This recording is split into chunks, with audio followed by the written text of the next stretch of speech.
د خیبر ضلع پاک افغان پولې تورخم ګیټ د بندېدو نن 18 ورځې پوره شولې. د پاکستان او افغانستان د ځواکونو ترمنځ حالات هغه ټایم خراب شولو چې په 21 فروری باندې یو ځل بیا افغانستان د پاکستان د دویم نمبر چیک پوسټ سره نږدې په متنازع ځای باندې مورچه جوړول شروع کړلو، په کومه باندې چې مخکې هم تاوتریخوالی مخې ته راغلی و. ولې د پاکستان د ځواکونو له اړخه دوی له پیغام ورکړی شو چې دوی دې په دغه مورچه باندې کار نه کوي، د کومې په جواب کې چې افغان ځواکونو له اړخه بار بیا په تورخم، باچا مینا او دغسې په بېلابېلو ځایونو باندې ډزې شوري شوې او د وقفې سره دا سلسله شوري وه چې په باچا مینا کې نه جومات هم شهید شولو او ورسره نورې مقامي آبادۍ او سرکاري ځایونه هم ولګېدو. د کومې نه پس چې د باچا مینې او دغسې د نورو ځایونو خلکو د لنډي کوتل په طرف د خپلو خپلوانو په کورونو کې پناه واخیسته.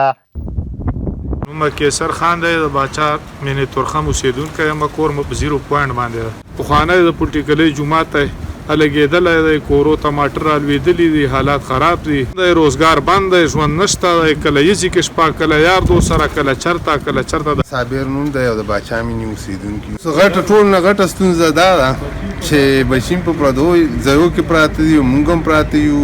بوژه ده. بل طرف د پاکستان د کورنیو چارو وزارت د افغان سټیزن کارت لرونکو ته دا هدایت ورکړي چې دوی دې تر 21 مارچ پورې په رضاکارانه تور باندې پاکستان پرېږدي. د UNHCR تر مخه په پاکستان کې افغان سټیزن کارت لرونکي تقریبا تر 8 لکو پورې دي.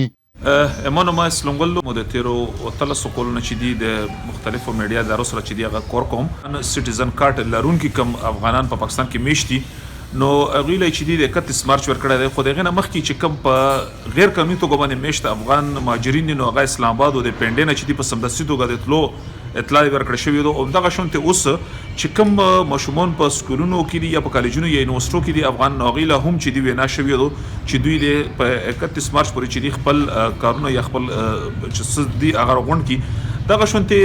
چې کوم خلک پاکستان نه بهر نورو دریم ملک لراون دي او هغه کیسونه چې دی غدلته د UNHCR سره یا د نورو سفارتخانو سره نو غول چې دی